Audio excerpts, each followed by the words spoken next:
One.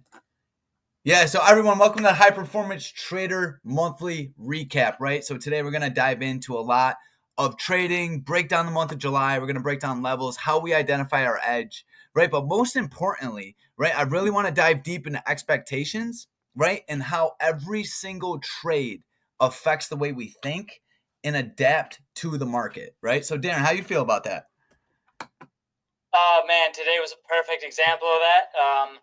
Just a little bit choppy, just like last Monday. It's funny. I looked at my journal and it was very similar to last Monday. Last Monday, I lost more money than I did today, but today I kept my loss quite small. Yeah.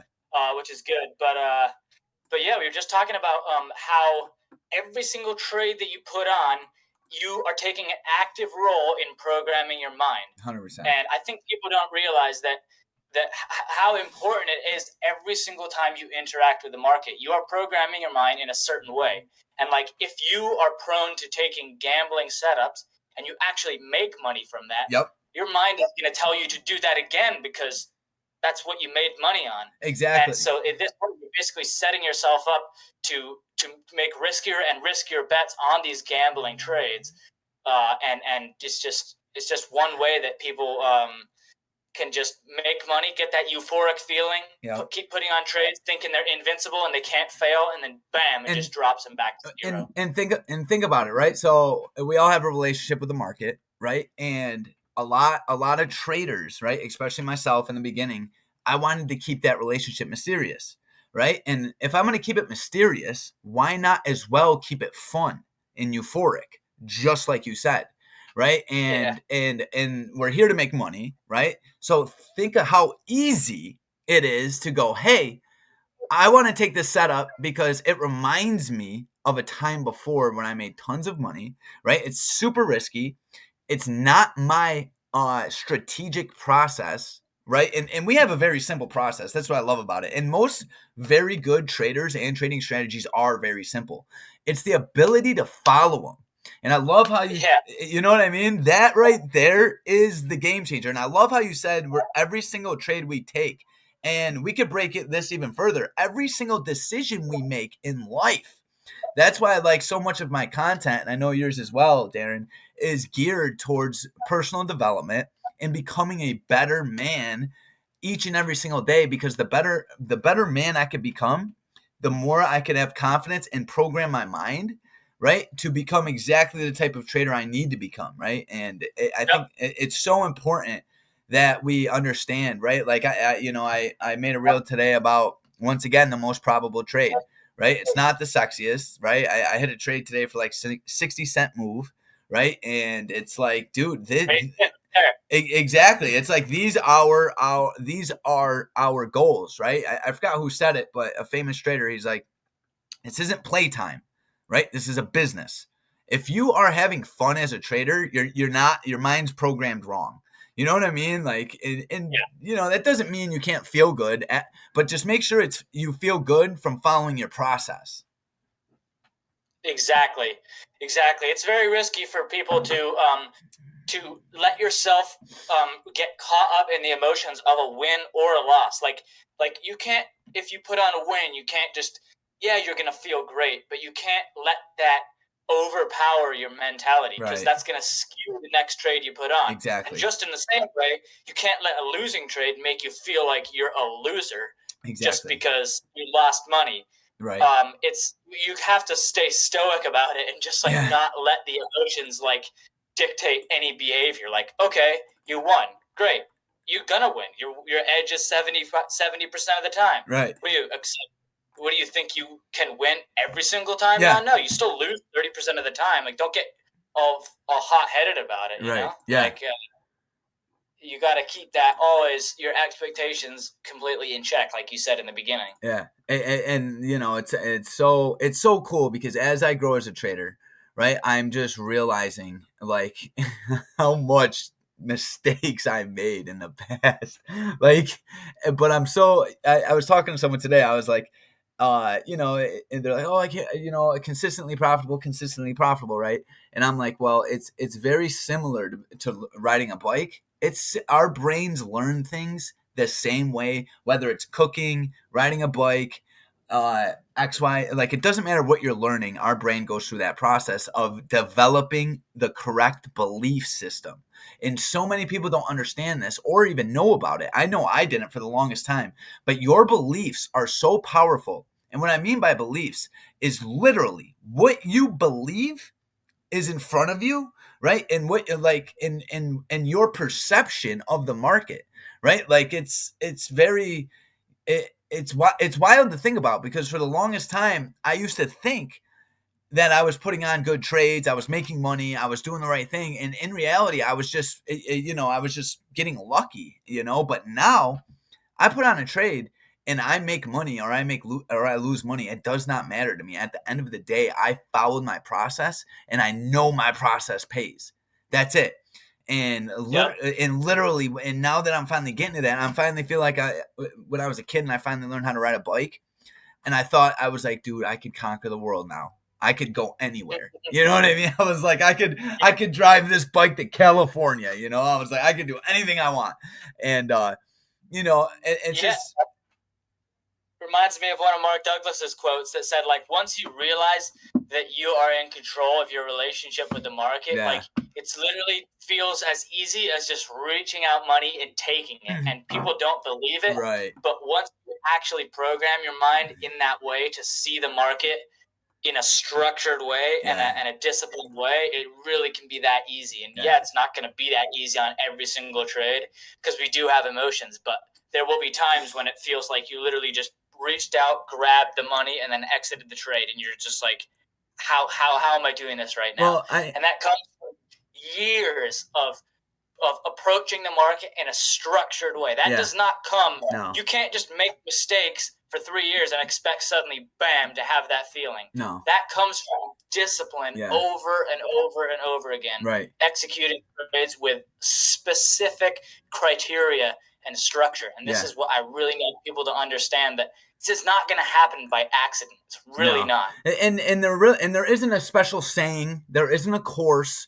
There isn't anything under the sun that can help you understand this, right? And I really, until I started prioritizing the ability to identify conditions, right, before putting on a trade, until I started doing that, I was basically just shooting in the dark, trying to predict price action. But now I'm to the point where I will not put on a trade. I don't care how tasty it looks. I don't care what's going on. I will not, and don't feel like I even have to put on a trade until I confidently understand market conditions. And, we break down how to do all that. I'm not going to dive deep into it, but what I'm getting at here is that whole anxiety, that anxiousness, that worriness, that causes you to make those trading errors, holding on too long, whatever it is, right? That comes from trading the wrong plan, or maybe not even trading a plan, right? Like, because now I've realized, ever since now, I am patient, and until I understand conditions, right? And it's different for everybody else, right? Say this double top right here. Say you're confident when seeing this, that bears are in control, and you want, and you're identifying bearish conditions here, so you put on the trade, right? So if you're confident that the market's bearish right here, you're going to put on this trade and not worry about it, right? And so it doesn't even matter. It's not even like you need a perfect edge. You literally just need that belief system to go, hey, I don't put on trades. I trust myself to not put on trades unless my criteria, just like you said, unless my specific criteria has been met. And now that it has been, I'm putting on a trade, I'm accepting risk, and I'm letting this play out, right? Like like today, we'll break right into it here. Make me screen, Josh. I can't see it yet. Oh, hold on. You can't see it? No, not yet. Okay, hold on. Oh, yeah. Okay. I'm over here. Pushing things around. All right, there we go. All right. Yeah, I know. I started to hear you explaining the charts, and I'm like, I don't see nothing. Okay. Yeah, man. Market conditions is the number. It's first in the strategy. So, all right, get into it here. Yeah, exactly. Right. So, so I see this double top this morning, right? And Price comes down. Actually, let me, let me break down exactly what was going through my mind on both, on the whole day real quick, right? So first thing I noticed here is I had my levels all played out. I had previous high over here. Let me just throw her in right here. So this is what the S&P 500 looked like this morning, and we held above previous high, but you can see here we ripped right into pre-market high, and QQQ was struggling heavy on this supply zone, right? I mean, we ripped right into it and rejected immediately. So this kept me from making any move on SPY, right? Like, look at this false breakout. And I know we talk about So this. long, Yeah, look at that. Like, it kept you from making moves to the upside. Yeah. exactly. So I seen this and I was like, I didn't like SPY.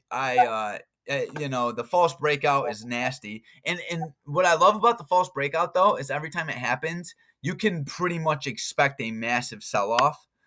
And but anyways, price sold off. And then we were hovering around this open, right? We had a lot of chop here. So I didn't make a trade. I just sat patient. It's fine. I don't need to put on a trade. My edge isn't present, right? And it is what it is. And then I love how yesterday's high played this role, right? Check this out. So yesterday's high, right? I'm gonna make this guy yellow. So now we bump into yesterday's high. We get this seller, and then I threw right in the Discord. I was like looking for that seller to come back, right? He comes back, sells off, right? And I did not like the risk reward on this trade, right? Because I knew we had this buyer down here based on these candles, right? So there was a lot of volume there. Definitely a buyer. I was like, I don't really like this risk reward. Once again, specific criteria, right? So then we got this retest right here. We came up for the retest, and this is where I went short, right? And then literally price came up to the open, stomps me out, right? Let's stomps me out. And this was, and this is completely on me. But that was all I was. So how I did this, and maybe going forward, I'm going to do it a little differently. But I bought my options for $75, and I was only going to risk $15 an option, and that happened to be exactly right here. So it just is what it is. I looking back, I definitely could have kept it to this previous high, because if we're talking about understanding conditions, this really isn't bullish until we hold for 57.36. So, and price then sold off immediately once I was stomped out, and so be it. Did this upset me? No. I kept this loser extremely small.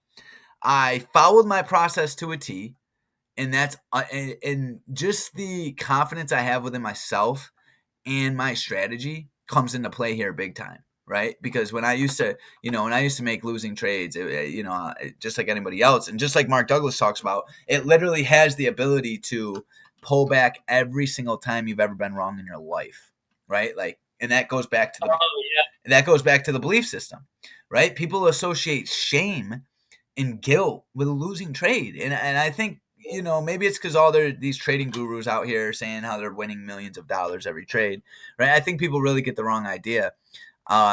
Trading is not I'm going to make $1 million a day game. I mean, maybe one day, right? But for now, we need to truly understand expectations, and literally not every trade is going to be pretty, not every day is going to give you perfect setups, right? But we can't control that. The one thing we can control is ourselves, our decisions, right? Our ability to trust our process, right? Like, and as I grow as a trader, that's really starting to open up, and I'm truly thankful because I'm finally to the point where I know, listen, no matter what the day brings, I know I'm not going to act ridiculous. I'm not going to chase, And I could confidently say that, and that definitely comes with a lot of time. Yeah, and it's also because you don't need the trade to move in your direction. Right. You it's going to show up again, Mm-hmm. and you don't need it to move in your direction. It's like it's not coming from a place of desperation. Yeah, and once again, right? That's all on expectations, right? It's like and I heard a trader say this one time. He's like, you guys need to slow down. You guys are trying so hard to make so much money so fast, and I get it because I need this money, right? We all do, right? We all got kids, we all got whatever, we all got responsibilities, right? We're not here to play around. I get that, but at the same time, just like you said, when you're coming from a position of confidence, right? Or non-desperation, you now have power over the situation. Once you need this to happen, you lose all power over yourself, Yep. over your ability to truly identify what's in front of you, right? Because Mark Douglas talks about this all the time. When you first looked at a chart, right? Today we look at this chart and see a supply rejection off pre-market high. But when you first looked at a chart, you had no idea what was going on, right? We had no clue. We just seen a whole bunch of lines and candles, right? It was probably not even a candlestick chart, right? When you first look at this, you have no idea what's in front of you. But as you grow as a trader and you study and you learn, right, through knowledge comes power. And then you're like, wow, okay, I can identify an edge, right? I could see this, I could see that, but you still don't have that confidence or conviction or the control within yourself to consistently perform and act on your strategy correctly, right? And that's so important. That's why the most simple strategies are the most effective, because as long as you can consistently, like people talk about becoming consistently profitable, it is literally all comes down to your ability to consistently act on a specific setup. That's it. And Yep. I don't know. I just think it's so cool. I know me and you could talk about this for days, but it's just so awesome, right? And I'm finally really starting to get rid of all that fear and anxiety in my trades. There's no predicting going on whatsoever. It's literally identify critical levels and trade accordingly. And trading this way has just been, a lot better. I can feel it in my body at the bell. Like right. I'm not jittery. Yeah. I'm not Yeah. excited for the opportunity. Of course. But I'm thinking about it in a completely different way. I'm thinking about it coming from a place of opportunity and what the market is going to present to me versus how can I not fail. Right. Well, I'm thinking about I'm not. That's what it is. I'm not trying to not lose. I'm looking to see what opportunities are presented to me. Exactly. And that perspective is the game changer. Everything comes down to perspective. Like Mark Douglas talks about it, environmental information, right? Your ability to identify environmental information. If you're stepping off a curb in New York City and a taxi's headed your way, your ability to identify environmental information is going to tell you to get the hell out of the road, right? If it doesn't, you die. And it's the same thing on the market. Your ability to identify what's in front of you and then act on it is literally what it comes down to. And as the team continues to grow on the Discord, my main goal is to get everybody to be able to think this way, because once it's literally all comes down to how you look at it. And it's literally it's just really, really cool stuff. I'm excited to be here right now, and to be able to do it. And like I said, I literally got stomped out, didn't worry about it, on to the next. So I'm going to pull out last week because I wasn't able to host the webinar on Saturday, right? So let's break into last week real quick and see what we got here. We're just going to start right at Monday. What was Monday last week? It was the 24th. All right, so 24th. Yeah. Oh yeah, this shitty day. Garbage. Yeah, it wasn't so bad on SPY, but it was pretty freaking bad on QQ. Yeah, hold on. Oh, hold up. All right, let me pull this out real quick. All right, yeah, so that's garbage. Yeah. All right, so there's the 24th, but still, once again, right? We got some opportunity. So the first thing I was looking at was here, right? We had this demand zone down here. I have to kind of back out a little bit. See, well, oh yeah, this okay. So we had this break and retest level right here, and this has been working so well for me, right? So basically, what I've been doing is identifying everyone knows the break and retest strategy, right? Let me just show a quick example. So right here is a supply zone, right? Price rips into it. It gets met with selling, right? So price then breaks through the supply zone, and now that supply zone now becomes demand, right? So we've talked about this, the psychological aspect behind this, and literally sellers here are holding their trades. Price rallies. These sellers are now in losing trades. So when price comes back down, they now stomp out of their trade, fueling the fire to the long side, right? So this is identifying this strategy on the 1 hour time frame has been a complete game changer for me because it just helps me understand market conditions, right? So I'm always talking about understanding, identifying market conditions and adapting to them. And this is what I'm talking about is on a larger time frame, 1 hour, 4 hour. You can do this on SPY, QQQ, SPX. It's all pretty much the same because all of these are based off the future. But basically, in a nutshell, price then comes down, retests this 452 area, and then bounces off it, right? So during pre-market this day, I'm looking at this and I'm going, okay, this supply zone now turned to demand. We bounced off at pre-market. Now, what do I need to see to remain bullish, right? So now that's like the next thing that basically goes into my mind. And so all day, all I'm trying to do is just understand what's in front of me. Hold on, let me get this 15-minute. All right, so yeah, price kind of rallies off of pre-market. Let's see. So I had this level here, and then what I love to do is pull my levels from previous days. This has worked very well for me as far as targets and entries and exits and so on and so forth. I mean, look at this. This even played a vital role. So I mean, you'll see levels from previous days play significant roles, right? So you can see price rallied all the way up, comes down, tags this. We get this nice little inverse head and shoulders. You can call it right, left shoulder, head, right shoulder, and then price holds, right? So that's just kind of how I run through it there. But look at that. Oh yeah, I remember this day. Ripped right into that previous day high level and just sold off heavy. And price came down, bounced, did I was what? waiting for a breakout all day this day, and Yeah. I think I probably even went. I can't remember exactly what I did, but I think I went long, around like 1 maybe, and then we was just like a fake, the fake breakout. It kind of looked like a bull flag at previous day high. Oh And I yeah. got Oh, faked. what right here? Yeah. Yeah. Oh yeah. And then it just kind of hovered above it. And days like this are gonna happen. And this is literally what we were just talking about, where expectations come into play, right? All what we can do, our main goal as a trader is just to identify a setup and put on risk, right? I would have to look at QQQ and then take a look at that, but Terrible. yeah, that day was trash. And yeah, it hovered between like 377 and 355, or 375, like all day. Yeah. Oh, here we it's go. possible to make money off of it, but there's just zero continuation, and it was just all back and forth. Right.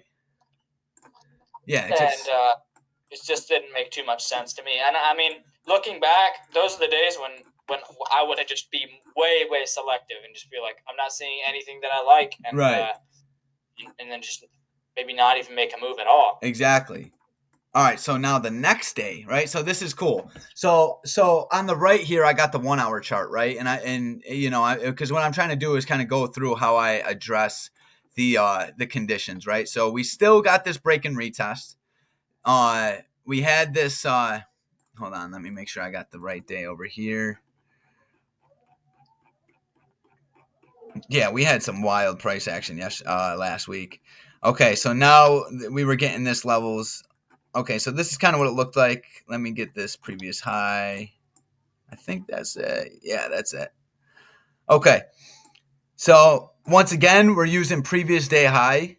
as a critical level, which, and all I mean is critical level is I'm looking for something to happen here, right? This is the battle. This is a supply zone, right? I'm not assuming sellers are going to show up here, right? But I am assuming volume is going to pick up here, and something is going to happen. And whatever does happen here, I'm looking to understand and trade with that information, right? So it was the 455 level. This is what it looked like on the 1 hour on the right hand side, right? We're still holding this break and retest. So I'm have to remain somewhat bullish, right? Does this mean I won't take shorts? Absolutely not. But this 455 level was critical. Look, this level was heavy from previous day.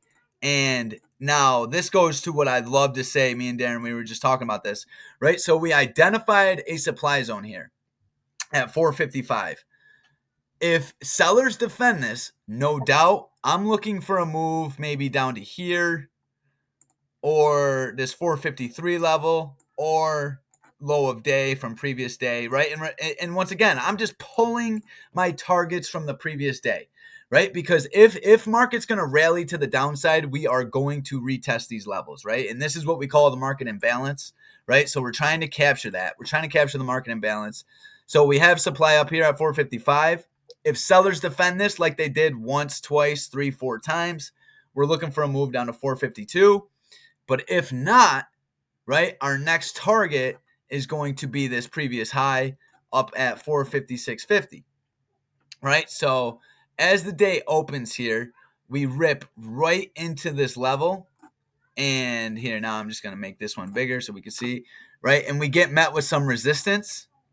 And once again, though, right, and I want to, really flesh this out, is I need to see more than a little rejection here to take this trade short, right? Because based on the 1 hour time frame, conditions are still rather bullish, right? We're holding above critical levels. And so I'm just identifying this and I'm waiting for it. We do get this little sell off here, but that's still nothing intense.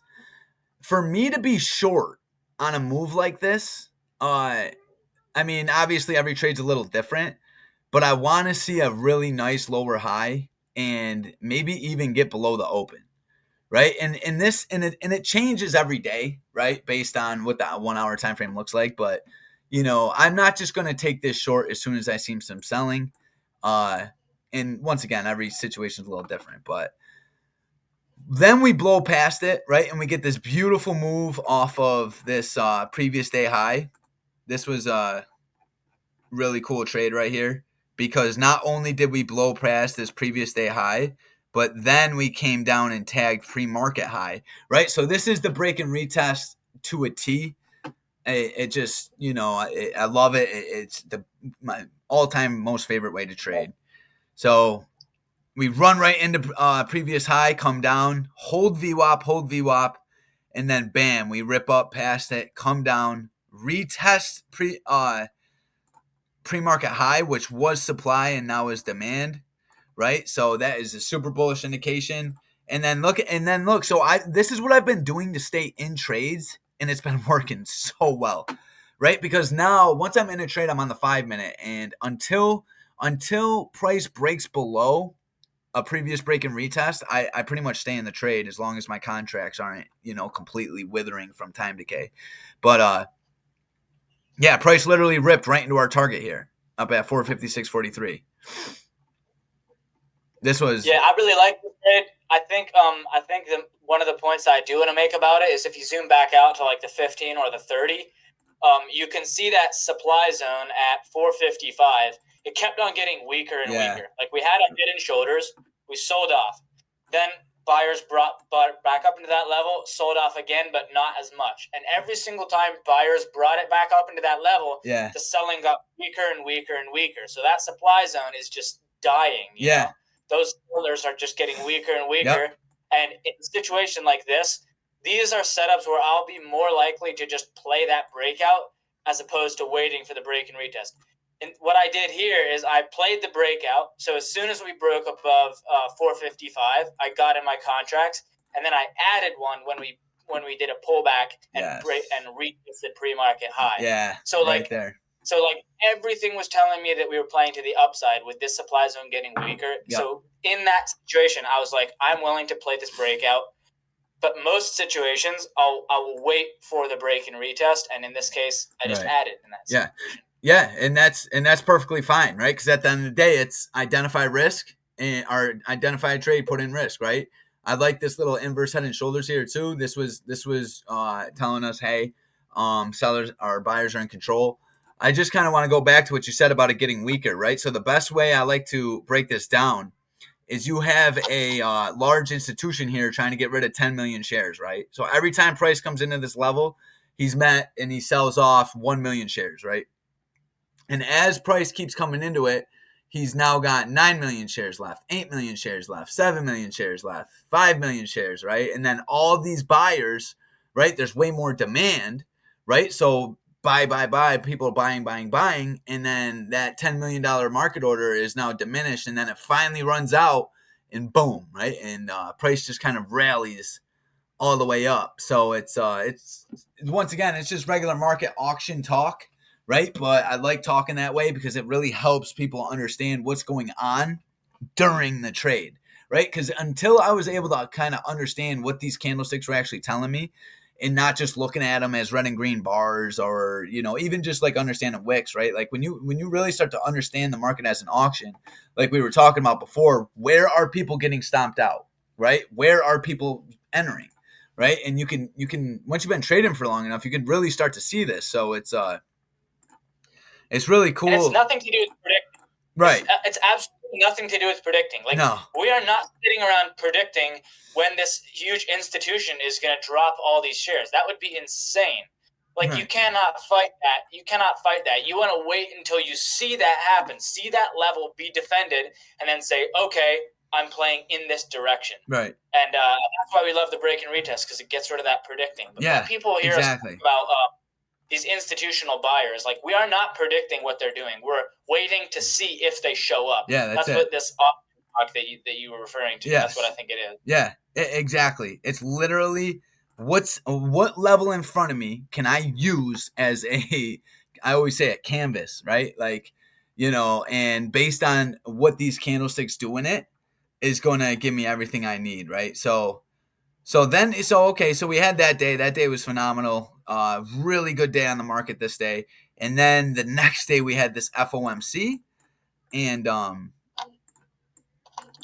this was awesome right here because actually the day was no volume. It was it was trash. Well, what's crazy is that 455 acted like supply all day until the meeting. Yeah, exactly, right? And we might not know exactly what's going on here, but all we know is this level is critical. This is something. It's like end of day, right? It's literally there is. If price could have held 455, I'd have went long, but it couldn't. It never could have. So it was just just telling me, hey, conditions are bearish. Conditions are bearish. But we were, once again, I'm pulling levels from previous day, right? So we have previous day high all the way up here at 456.7. And FOMC comes out. We get large volume. We get this lower high in demand. And then price rallies, right? And literally rallies right into this supply zone. We get a false breakout, and I really want to show you what I seen here, right? Because the 2-minute fleshes it out perfect. This because I really have strayed away from reversals. I don't like trading reversals. It's not that I don't like them. It's that I just don't like. I've kind of programmed my mind to trade continuations and break and retest. But if and when I do see a clean setup like this, I take it. And what I really liked here was the lower high, right? So price rallies, rejects, and then we get this lower high. And we took this short, and it was a lovely trade. And once again, I use that 9-day EMA on the 5-minute time frame, right? And you can even use it on the 2-minute too, right? Because look, so that 9-day EMA literally is a great way. When I used to get out of trades very quickly, right? I heard this from a veteran trader, and I've been using it ever since, right? You use this 9-day EMA, and it literally helps you understand, hey, there's no reason to get out of this trade, right? Like, and it's hard because, once again, this is money. It's emotional. I need money. Like, we all need money, right? So when you're up 500, 600, even $1,000 on this trade, and let's just say you're at 455, 6, right? But there's no reason to get out of this trade. Yeah, you may be all right with pocketing that 1,000, but you're missing out on another 2-3 grand right here. And it's not even that you're missing out. It's just like we were talking about earlier, Darren. You're programming your mind to not trade your process. You're programming your mind that it's okay to take profits at 25% because you made X amount of money. Now, I'm not going to sit here and shame or be mean about it, but all I want to say is, once I started to do this, it helped me so much. And once again, it's just another behavior leading you to consistency, right? And obviously, it's if I sometimes I'm up 50%, I take them, right? But try leaving some runners, right? That's what I started doing. When you're in trades like This this. day is FOMC. I don't even like to trade FOMC, so Yeah. I don't know. It's some people won't trade it over these news just because, like, whatever. It is in a certain way unpredictable, but I do like what you said about, if you do see your setup, program your mind to take it. Yeah, right. Yeah, exactly. And our target was demand. And price came down in demand, and it was really really good trade. So, and then we got this monster. Let me see here. Yeah, this day. This is Yeah, this was insane. So the amount of videos that I saw on YouTube, people posting how money getting made on this trade, was just out of control. I know. I thought I was special. I mean, dude, there was so many people made bank on this trade. Yeah. It was great. Well, and it literally goes. What I loved about this trade is the bearish targets were so far away. And okay, so actually, this is a perfect example of what okay, so all right, this is a really good example right here. Okay, so earlier I was just talking about how I use the 1 hour time frame to identify market conditions, right? So basically, let me just get rid of some of these drawings because it's getting crowded over here.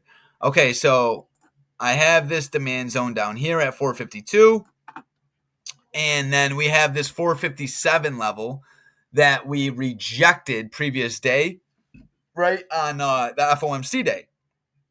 So if we could hold this level to the upside, I'm bullish, right? Market kind of looks like this. I'm expecting buyers to defend this, but at the same time, we gapped up very large. So I was looking to play the liquidation play, the gap fill play to the downside, and we did. But real quick before we break into that, so if buyers defend this, I'm bullish.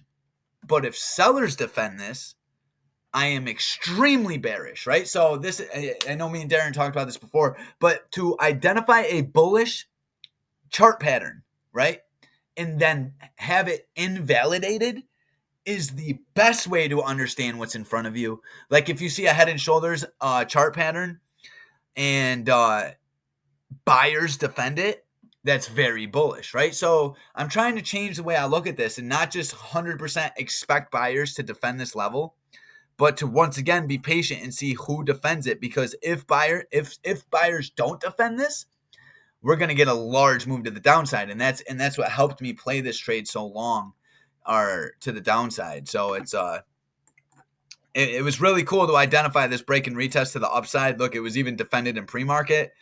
But then we got this lower high right here once again off of supply, broke, came down.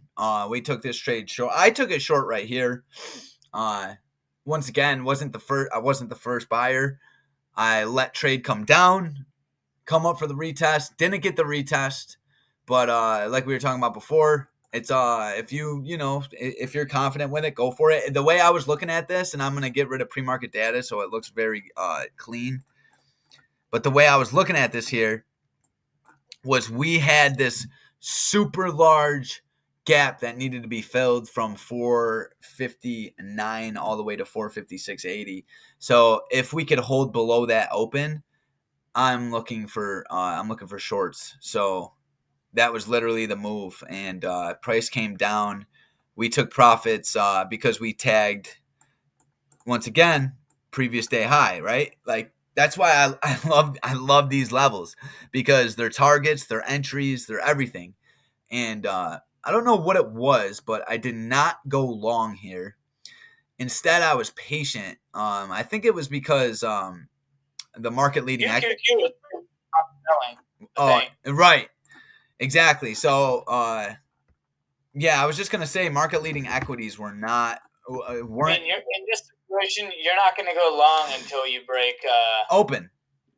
open, Yep, basically. 100%. That's the idea. Exactly. Yeah. So I'm really not going long until I hold the same level I shorted, and and it's literally that, it's that simple, right? Identify a level, right, and then right, in this case it was the open, and if we were to hold the open, I think I even put that in the Discord, right? As like, if we hold the open, I'm targeting 459.55. Look, I still got my bullish target planned out right there that never came, and then we got that volume, and price broke below previous day high. Once again, that break and retest invalidated.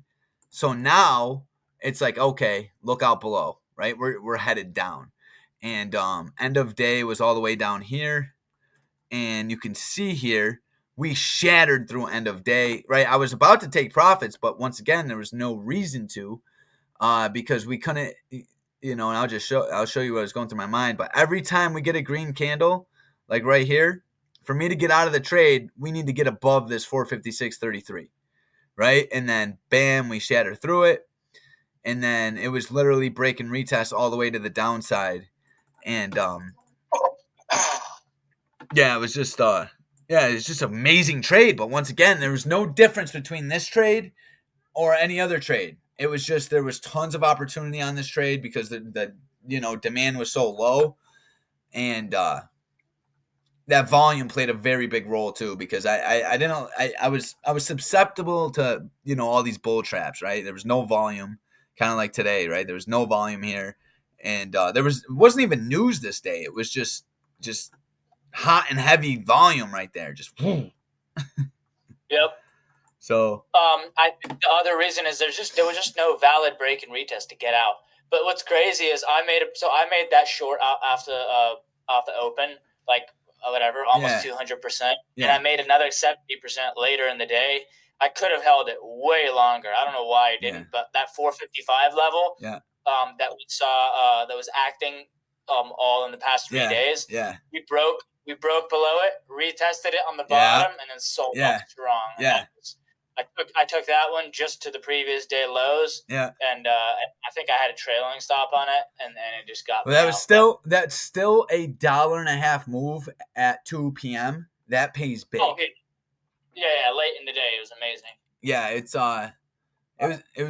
it was nuts, man. But yeah, this was definitely the largest percent return I've ever done in my life, and literally, it was literally just process. This was all process. It was all process.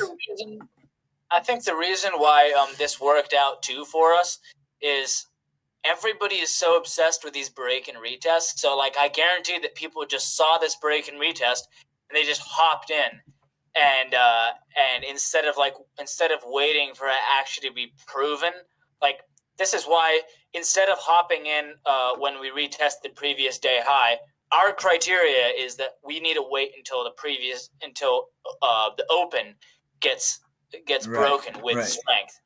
Like like, if you have conflicting things in your setup, like here we had a lower high on the SPY, we had a lower high. Yes, we did make the break and retest, but we also had a conflicting lower high, which that's a reason why you wouldn't take that setup. Right. Exactly. And then once again, if this bullish chart pattern is being invalidated, what's that telling you? Right? It's not what's happening. It's It's what's not happening, right? What isn't happening? Buyers aren't defending this. Okay, why?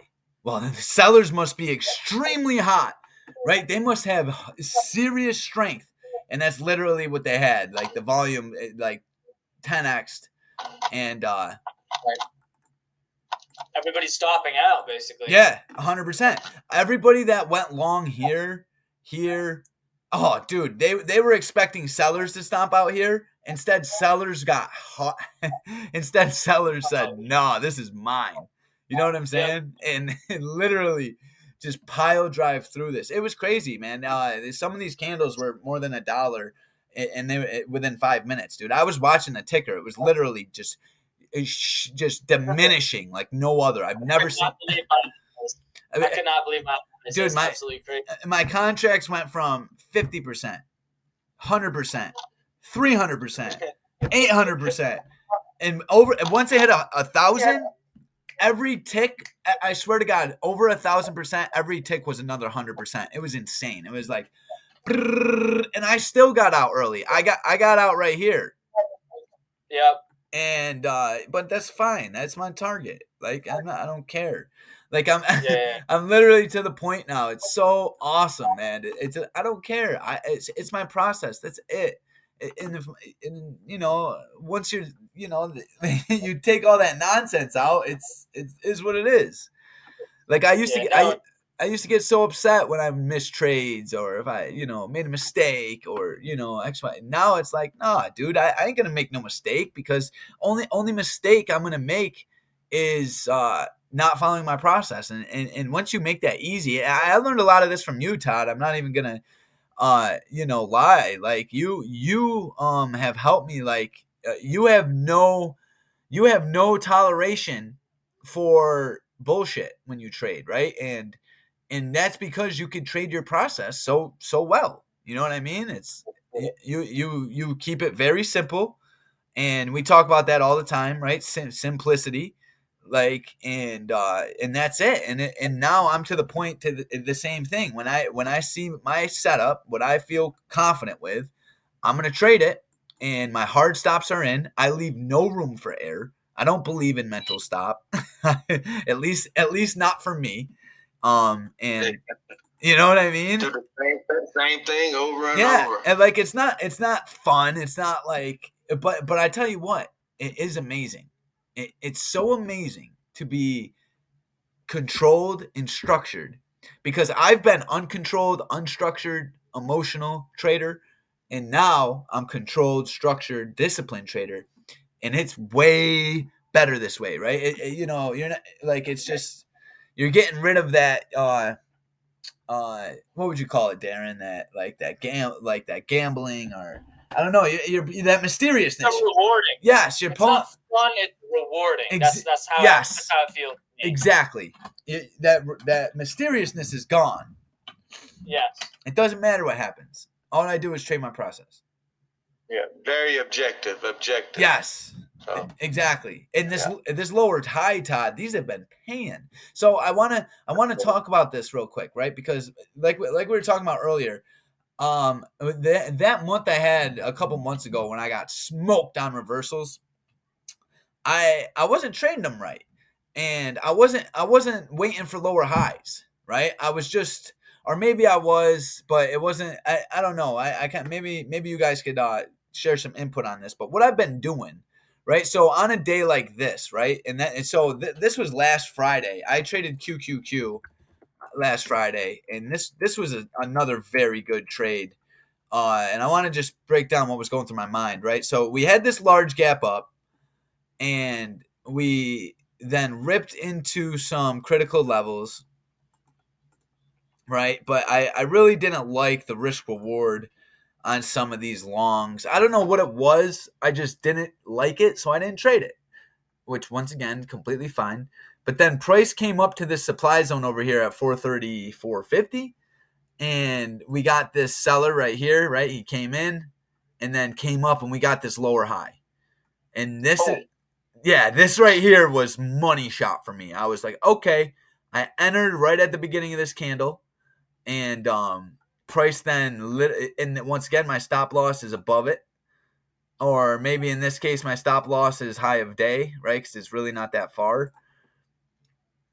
But what I want to talk about is what I've been trying to do, right? Is instead of entering on this lower high, if you want, right, for a more probable trade, and it obviously depends on where demand is and what, where your target's at. But there's nothing wrong with waiting for your lower high and then a break and then this spot right here. You know what I mean? But like this is kind of how I would gravitate towards these trades now, right? I would turn reversals into continuations. But Yep. yeah, so that's how you take control of programming your mind to look for Right. these continuations. right, Like you want to remove as much gambling and prediction exactly. out of it, and that's how you do it. And, Yeah. and it's gonna take the form of smaller moves. But the thing is, it's gonna pay you more in the Yeah. long run. Right. And everybody wants to just capture the biggest move because it looks great. They can Right. post it and Yeah. they make Right. tons in one trade. Right. But that's not our game. Our game is to do this consistently day out. Yeah. And Exactly. I want to set myself best up to do that, not Right. just capture the biggest move once a Exactly. month. Exactly. Because if you can wait for these trades right here, and even at the end of the day, this trade was, I entered this trade literally right here and took her down in demand for like 118%. Killer trade. Yeah, dude, just complete slam dunk. And once again, I didn't put on a trade until 12:30, right? And Todd, I'm sure you could relate to this because you're a futures trader, right? But it don't matter the time, right? Because I used to feel like I had to be a morning trader, right? And literally all what that came from was just anxiety and like adrenaline, right? And anxiousness. Like I was like, oh, market's open, let's go. I need to get a trade right now, right? It had nothing to do with anything other than my ability to control myself. And but now I'm to the point where it's like, dude, I'll wait till I might not even put one on. Doesn't even matter. I just need to see my setup, and so I literally waited till 12:30 here, and yeah, that was a really good trade right there. I loved it. Yeah, you got to kind of be a sniper, wait for it to show up, and Right. pick it off. It's like fishing. Or I tried at first. When I started trading, I tried to learn all these different things all at once, and I started looking at it like this: if an uptrend is higher highs and higher lows, and a downtrend is lower lows and higher lows, then I'm gonna try to pick the first higher low. Yeah. I'm gonna get in on that trend to the upside, and on a short, I want to get the first lower high. Yeah. And just keep it simple, Yeah. and that's what I've tried to do. Well, and that played a pretty good role today. I seen this and I didn't take it, and that's once again that's fine, but because now I'm just happy I'm starting to see it because I'm seeing these really well. Is these lower highs like pre-market high today on SPY, perfect lower high to the downside, and I was gonna do what we just talked about, Darren, with the retest off a critical level, but it just happened so fast. But we ripped right into pre-market high here, get supply rejection, lower high, and then bam, it just came in so fast. I was not ready for it, but I still seen it, right, and I still identified it, and I'm like, okay, I'm looking at this market right because we were bouncing off end of day and whatnot, and I could have went long. I almost went long, but if it wasn't for pre-market high and QQQ acting the way that they were, whatever, right? So then lower high, right? Price comes down, and I'm looking for a retest off the open, but it never hit it, and I just once again I'm like, whatever, don't gotta take it, it's fine. And then price came into yesterday's high and then rejected it, and then I should have took this one, But I didn't for whatever reason, and that's fine. I'm gonna dive deep into that in the journal because I'm sure something else is going on. And You'll find out. yeah, I'll find out. What's going on in my brain. But then and then price literally came down. And this was my entry, right? I was like, okay, this is nice. We got a nice little break right here, a little retest. Got some volume, right? We got that volume right there. So then took her short, and then just so be it. My contracts were, I had a hard stop at $50 a contract, and it literally tagged it at the cent. So price went up to 457.24. And look, high 457.24, bing, sold. And then price literally came down for $1, and whatever, and once again, I traded my process here. Don't care. You know what I mean? What am I gonna do?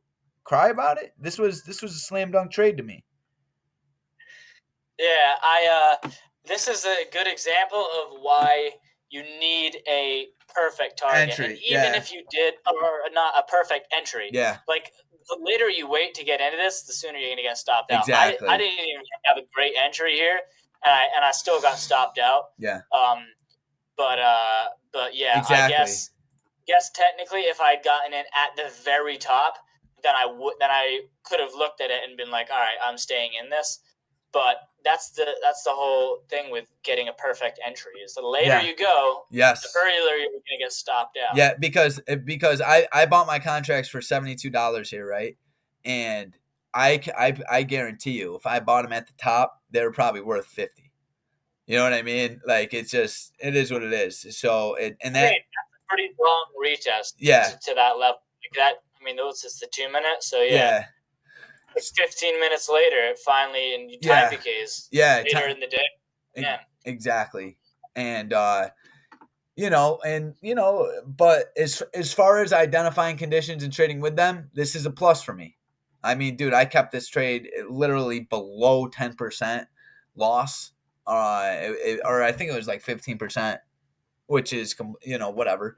And I'm not worried about it because tomorrow there's going to be an opportunity, and your boy's going to trade it perfectly, right? Like I'm literally, and what's been working very well for me is videotaping my trades.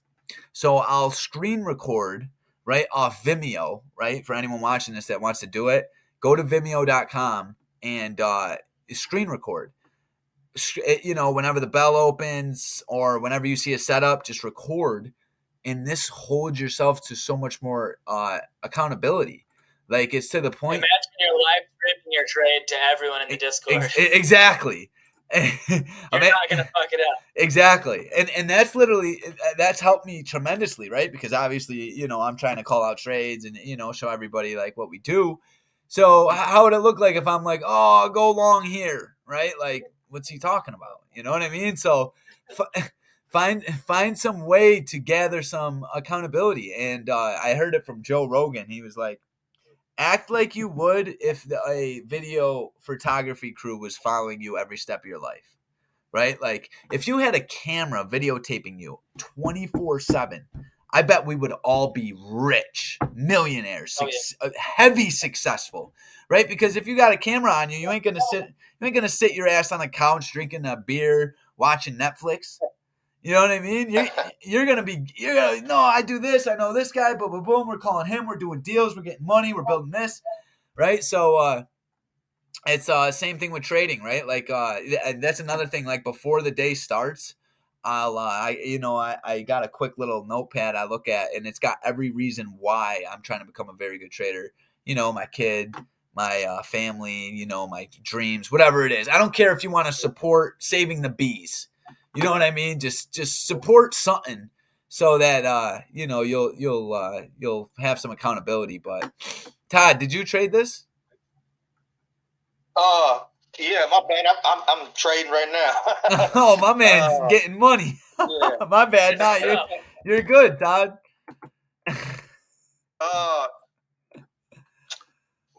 My bad, Josh. Yo, listen, Todd, don't even worry about it, Brody. We're about to wrap up over here. I just wanted to see though. That's all good, man. Don't sweat it. I just caught this lower high on the NQ just now. So I got a little quick 5-point scalp out of it. There's my boy right there. Okay, all right. Let's talk about that real quick. So, yeah. Oh, look at that. Perfect. So price comes down, right? Price comes down, comes up for the supply rejection. You get that little false breakout, right? You take her short, and now, oh, she's still going. Yeah. So my first target, and obviously I have no money on the line, right? So we're just gonna go through this. But look at that right there. Oh, my boy's raking it. So now this level here, this 15,858, clean break and retest to the upside, right? So if buyers defend this, all right, no doubt we could revisit up here. But if they don't defend this bad boy is gonna crash. So how I would do this is wait to see what happens here and then trade accordingly, right? Because one or two things on after hours too. Since it's so slow, I go to a 1 minute on the after hours. Oh, really? So you can see a little bit more. Yeah, because it's slower. Yeah. So I go down to a 1 minute, and then you can see just a little bit more detail on it. Yeah, so but this is actually a perfect example here. So basically, once again, identify a level that's critical. And the reason I call it critical, just so everyone knows, is because whatever happens here is going to tell me a lot, right? Like it's same with like supply zone, that's critical. Same with here, that's critical. So whatever happens here is going to tell me a lot, right? So if buyers defend this, no doubt we'll go from there. That's actually looking like a pretty good long entry, but I got to scope out real quick. When in doubt, zoom out. And if we see strength at end of day, I would take that long. Right. Oh, yeah. Let me find end of day real quick. It's 15,868.95. Oh, 15,868.95. Look at that. 15,868. Yeah. Right. Yep. So once we hold end of day, perfect. Yeah. 100%. Darren, that's exactly how I would trade it. And then just to give yourself a little buffer, because you could still get that break and retest to the downside. Yeah, for the fake out. 100%. Look at that. And something about that nice wick off a critical level is just everything to me. Like I need to see that, right? I need to see a nice move. But I like what you just said, Darren. We're gonna use this candle right here and end of day as a critical point. That wick at the bottom of the open candle is gonna tell me a lot, because that right there is a break and retest to the downside. Could be right there, right? Price comes in, bam, tanks, or price gets above this level, and then now that's telling me, hey, conditions are bullish, right? And I'm taking this up. Yeah. Man, there it goes. I think I kind of like the fact that I don't trade like after 4. Oh, I couldn't. Yeah. Just so I can have a break from it, because while the market's open, that's like what I'm focusing on, unless I'm just out of buying power, I'm just like, I am done for the day. I'm always watching to see if I can have an opportunity. So as soon as the market closes, I'm just like a little bit of a sigh of relief. Yeah. Go to my journal, but knowing that the markets are open the whole time. Yeah, well, when I used to trade leverage trade crypto, it's 24/7, and literally like I wasn't even sleeping.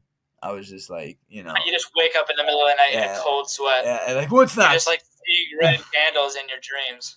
Yeah. But that's it right there, man. And then literally, look, we'll pull some other targets, and then I'll obviously look tomorrow. We'll all look and then go from there. But Look at that, man. Lovely. Love a very good example right there, Todd. I love it, man. I love seeing it, man. Keep that up. That's really good. Yes, indeed. It's what we do, man. Appreciate it. Listen, guys, thanks for showing up. I know Monday, we usually don't do this, but I appreciate it. And I hope you guys have a really good night. Let's just once again just trade our process, all right? Yeah, let's have a good week. All right, fellas. Appreciate it, man. Catch you guys tomorrow.